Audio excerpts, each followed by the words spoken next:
लगाइए, आगे निशान लगाइए।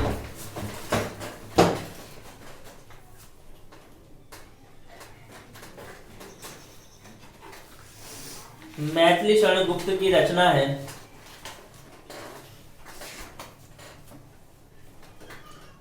दूसरा शतक का प्रकाशन वर्ष है, या आपको ऐसे क्वेश्चन देखने को मिलेगा अज्ञे द्वारा संपादित दूसरा सप्तक का प्रकाशन वर्ष है। अगला है तीसरा सप्तक का प्रकाशन वर्ष है। अब जो बोलने जा रहा हूं वो सारे के सारे 2022 में आए हुए हैं। देखिए, बिहारी लाल ने प्रमुख रूप से किस छंद में रचना की है? नौका विहार कविता का संबंध किस नदी से है? प्रयोगवादी काव्य धारा के कवि हैं। पद्मावत का रचनाकाल है। कबीरदास प्रमुख कवि हैं। निम्नलिखित कवियों में कौन छायावादी कवि नहीं है? निम्नलिखित में से रीतिकाल के किस कवि ने वीर रस में रचना की है? आंसू काव्य में प्रधान रस है।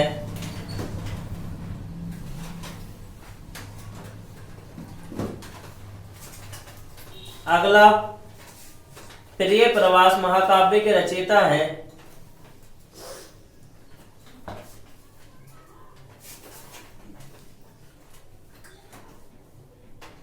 हरिओत जी का प्रिय प्रवास है।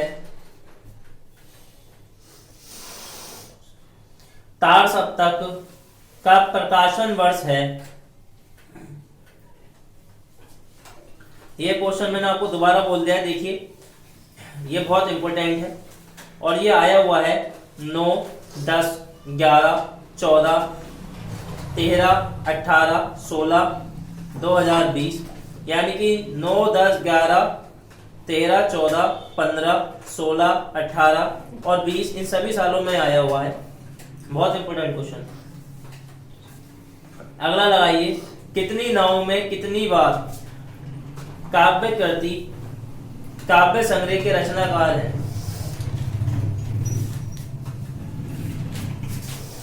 अगला, प्रयोगवाद के प्रवर्तक हैं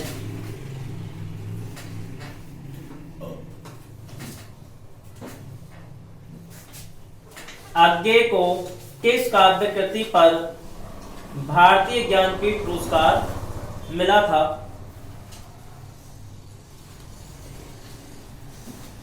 उससे अगला, आज्ञे जी की रचना है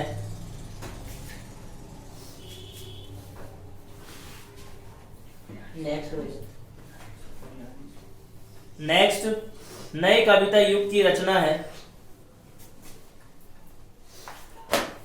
अनामिका के रचनाकार हैं काव्य साहित्य के लिए। देखिए, हिंदी साहित्य का इतिहास लिखने वाले सर्वप्रथम विद्वान है। अगला, रीतिकार को श्रृंगार काल नाम दिया है।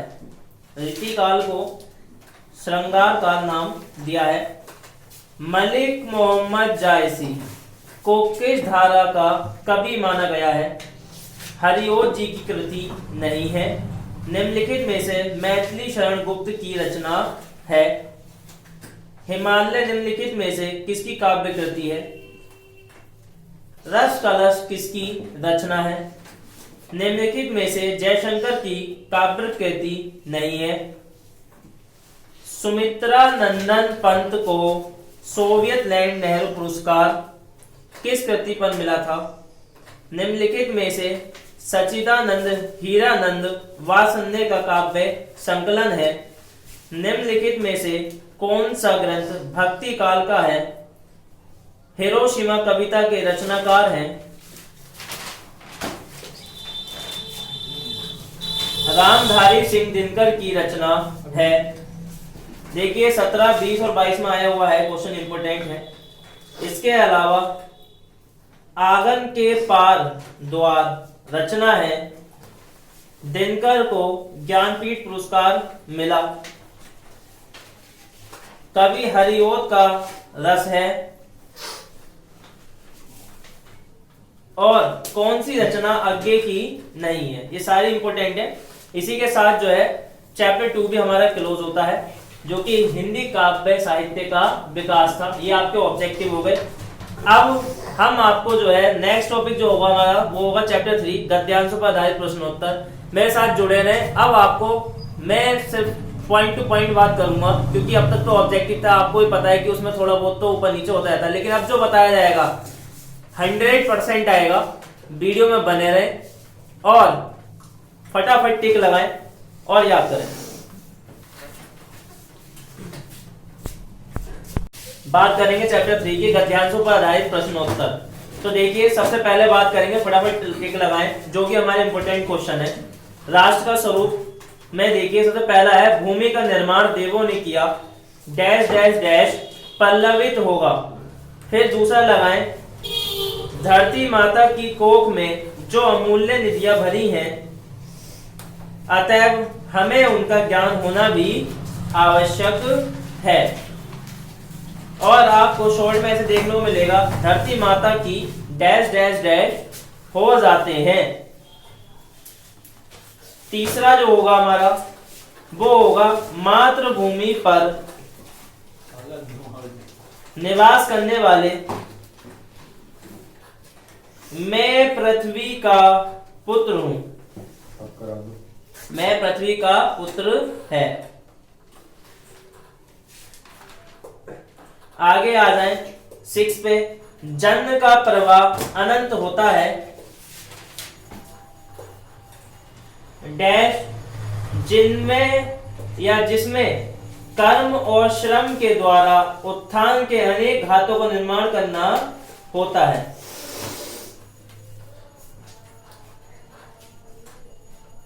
अगला राष्ट्र का तीसरा अंग जन की संस्कृति है। अगला साहित्य कला नृत्य गीत आमोद प्रमोद अनेक रूपों में राष्ट्रीय जन अपने अपने मानसिक भावों को प्रकट करते हैं। अशोक के फूल में देखिए अशोक को जो सम्मान कालिदास से मिला वह अपूर्व था।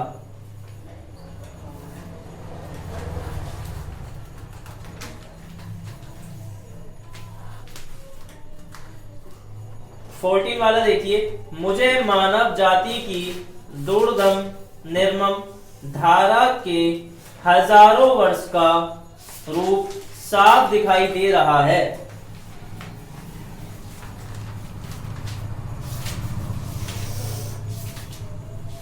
देखिए अब जो बता रहा हूं ये 3 बहुत इंपॉर्टेंट है। सबसे पहला है भगवान बुद्ध ने मार विजय के बाद बैरागियों की पलटन खड़ी की थी। अगला मगर उदास होना भी बेकार है। अशोक आज भी उसी मौज में है। नेक्स्ट भाषा और आधुनिकता में देखिए रमणीयता और नित्य नूतनता अन्योन्याश्रित है। अगला भाषा संस्कृति का एक अटट अंग है।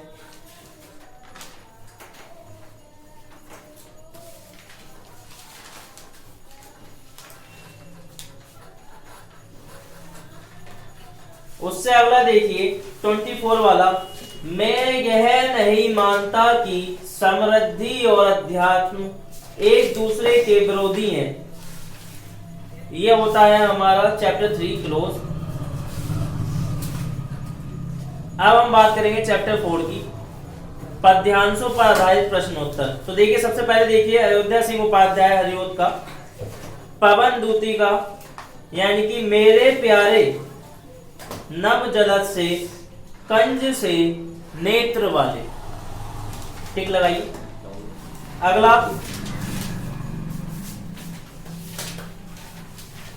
नीले फूले कमल दल सी गात की श्यामता है।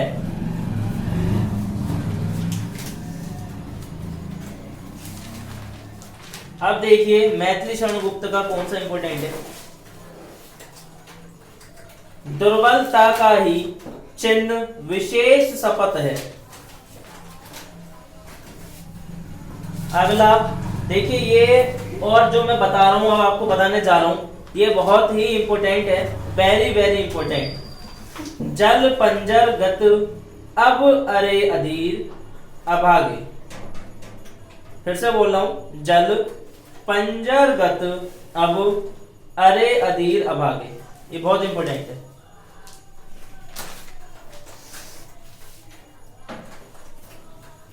नाइन्थ वाला देखिए, इसी में बस मैंने इसका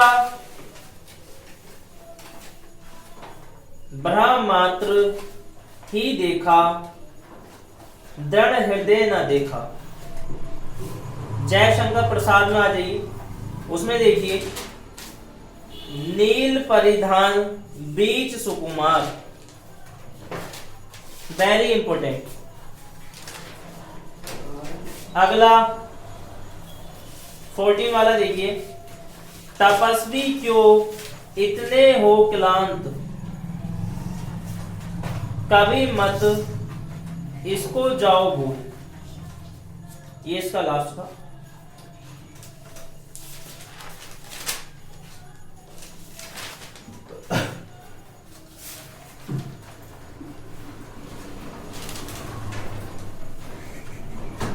इसी में ही देखिए 15 वाला, समर्पण लो सेवा का साथ, डैश डैश डैश सुंदर खेल। अगला देखो सुमित्रानंद पंत में, नौका विहार में, जो जो लगती है नाव पर करता मुझको अमृत दान। मोस्ट इंपोर्टेंट है, इसे भी लगाएं।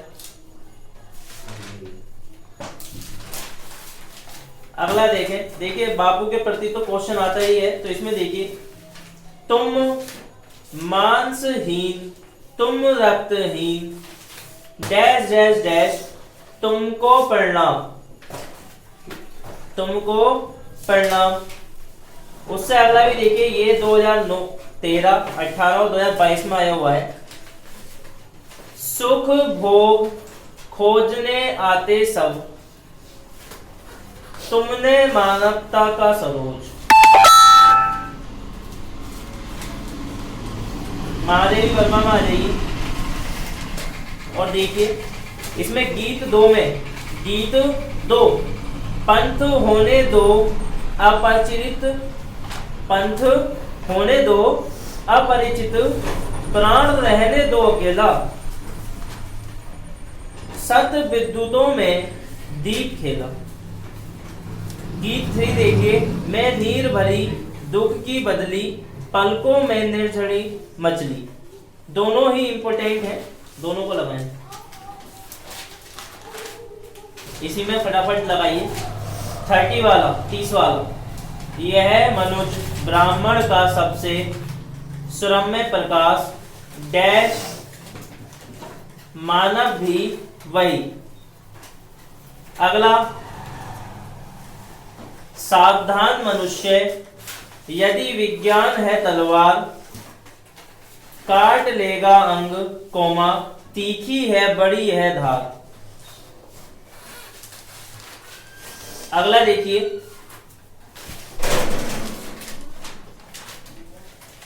चैप्टर नंबर 5, पाठ्यक्रम पर निर्धारित लेखकों, कवियों व साहित्य का परिचय एवं कृतियां। तो देखिए इसके अंदर जो है रचनाएं और लेखक हैं, तो देखिए 3 आएंगी आपको। इन तीनों में से आप कोई सी भी एक याद कर लें, चाहे तो वासुदेव शरण अग्रवाल की, हजारी प्रसाद की, डॉक्टर एपीजे अब्दुल कलाम की। आपको जो सबसे ज्यादा इंपॉर्टेंट है वो है डॉक्टर हजारी प्रसाद द्विवेदी। तो सभी लोग हजारी प्रसाद द्विवेदी पे टिक लगा लें, हजारी प्रसाद द्विवेदी पे टिक लगा लें। पेज नंबर 66 लग गया हजारी प्रसाद द्विवेदी पे। 110% इम्पोर्टेंट है, ये इस साल आएगी ही आएगी, ये मेरी गारंटी है। अगले वाले में देखिए खंड खा में 5 की, इसमें जयशंकर प्रसाद और सुमित्रा नंदन पंत पे टिक लगा ले। इन दोनों में से आपको एक देखने को 100% वहां पे मिल जाएगी, जयशंकर प्रसाद और सुमित्रा नंदन पंत। अगला चैप्टर नंबर 6 देखें।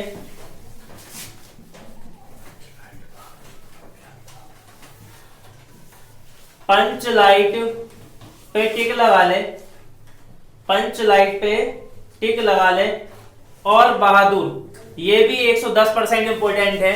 इन दोनों में से आपको एक ना एक देखने को जरूर मिलेगा, मेरी गारंटी है, लिख के ले लो, 110% आएगा ही आएगा। पंच लाइट और बहादुर, चैप्टर नंबर 6।